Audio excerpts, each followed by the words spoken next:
হবে আনাদের মতো। গত 16 বছরে আপনাদের বিরুদ্ধে যে নির্যাতন হয়েছে, এই ফ্যাসিবাদী আওয়ামী লীগ আপনাদেরকে যেভাবে নির্যাতন নিপীড়ন করেছে, আপনারা মজলুম ছিলেন, আপনারা জালিম হয়েন না। আপনারা মজলুম ছিলেন, আপনারা জালিম হয়েন না। আপনারা মজলুম ছিলেন। মজলুম যখন জালিম হয়ে ওঠে, তখন পৃথিবী বসবাসের অযোগ্য হয়ে যায়। প্রিয় সহযোদ্ধা, আমরা আপনাদের কাছে আহ্বান জানাবো, শিক্ষার্থীদের প্রতি আমাদের কমিটমেন্ট রয়েছে, আমাদের সমন্বিত কমিটমেন্ট রয়েছে। আমরা শিক্ষার্থীদেরকে, আমরা গত 16 বছর ধরে যেই ক্যাম্পাসের জন্য আমরা লড়াই করেছি, ছাত্রলীগের বিরুদ্ধে যেভাবে আমরা লড়াই করেছি, আমরা চাই না শিক্ষার্থীদের আবার বাক স্বাধীনতা হরণ করা হোক। ফেসবুকে তারা একটা কমেন্ট করলে আবার হেলমেট বাহিনী এসে ঝাঁপিয়ে পড়ো। মতামত প্রকাশের স্বাধীনতা অব্যাহত থাকুক, দ্বিমত প্রকাশের স্বাধীনতা অব্যাহত থাকুক, ক্ষমতাকে প্রশ্ন করা অব্যাহত থাকুক।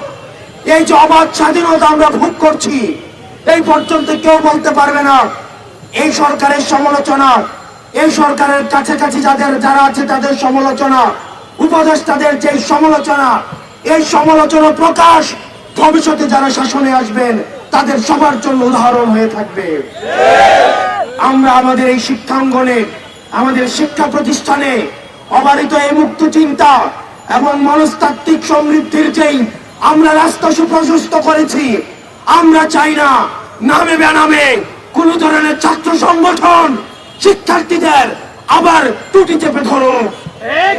হলগুলো হবে শিক্ষা প্রতিষ্ঠান এবং হলগুলো হবে শিক্ষার্থীদের অবারিত বিচরণের ক্ষেত্র। শিক্ষার্থীদেরকে বাধ্য করা হবে, শিক্ষার্থীদেরকে জোর করা হবে, ক্লাসরুম গণরুম এই টেন্ডারবাজি চাঁদাবাজি আবার রিস্টোর করা হবে। এই স্বপ্ন আর বাংলাদেশে কোনোদিন বাস্তবায়িত হবে না। প্রিয় সহযোদ্ধা, ভুলে গেলে চলবে না, ছাত্রলীগ কোন একটা নির্দিষ্ট দল না, আওয়ামী লীগ কোন নির্দিষ্ট একটা দল না, এটি একটি আদর্শ। যে কেউ ছাত্রলীগ হতে পারে, যে কেউ যুবলীগ হতে পারে, যে কেউ আওয়ামী লীগ হতে পারে। আওয়ামী লীগের বিরুদ্ধে আমাদের লড়াই, ছাত্রলীগের বিরুদ্ধে লড়াই, যুবলীগের বিরুদ্ধে লড়াই, নির্যাতন নিপীড়নের বিরুদ্ধে লড়াই এবং ফ্যাসিবাদের বিরুদ্ধে লড়াই, এগুলো একটা বিপ্লবের জন্ম থেকে মৃত্যু এই মাঝামাঝি সময়ে অব্যাহত থাকবে। আমাদের লড়াই শেষ হয়ে যায় নাই।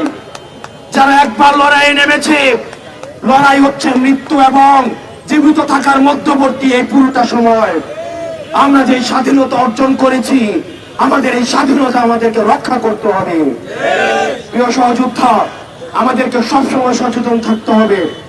আমরা বারবার করে বলতে চাই, কোন শিক্ষা প্রতিষ্ঠান আর সন্ত্রাসের ঠিকানা হবে না। এবং কুয়েটে যেই আমাদের নারকীয় ছাত্রলীগ স্টাইলে যে ধরনের নির্যাতন হয়েছে,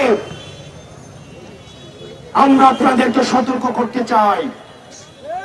আপনারা যদি মনে করে থাকেন কুয়েটে আপনারা আপনাদের পাওয়ার পলিটিক্সের আপনারা এখানে মহড়া দিয়েছেন, টেকনাফ থেকে তেতুলিয়া এই 56,000 বর্গ মাইলে আর পাওয়ার পলিটিক্সের কোনো ঠিকানা হবে না। কুয়েটে যেই নারকীয় যেই নির্যাতন হয়েছে এবং জুলাই ব্যাপী যে ধরনের নারকীয় নির্যাতন হয়েছে, আগামীকাল সারা বাংলাদেশের সকল শিক্ষা প্রতিষ্ঠানে এই নারকীয় নির্যাতনের ভিডিও চিত্র প্রকাশিত হবে। এই জুলাইকে আমরা বারবার মনে করিয়ে দিতে চাই এবং আমাদের আগামীকালের কর্মসূচি সারা বাংলাদেশের প্রত্যেকটা শিক্ষা প্রতিষ্ঠানে আমাদের যে জুলাইয়ের নারকীয় যে নির্যাতন নিপীড়ন এবং গতকালের এবং আজকের কুয়েটে যে নির্যাতন নিপীড়ন চালানো হয়েছে, আবার আমরা দেখেছি হেলমেট বাহিনীর আগমন হয়েছে, রামদা বাহিনীর আগমন হয়েছে, তাদেরকে আবার জাতির সামনে প্রকাশ করা হবে। কালকে প্রত্যেকটি শিক্ষা প্রতিষ্ঠানে এবং আমাদের টিএসসিতে ভিডিও প্রদর্শন করা হবে এবং আপনারা আপনাদের জায়গা থেকে আপনাদের এই সত্যের পক্ষে, ন্যায়ের পক্ষে, এই জুলুমের বিরুদ্ধে আপনার অবস্থান অব্যাহত থাকুক। ইনকিলাব জিন্দাবাদ, ফ্যাসিবাদ নিপাত যাক। আসসালামু আলাইকুম। আমাদের ভিডিও চিত্র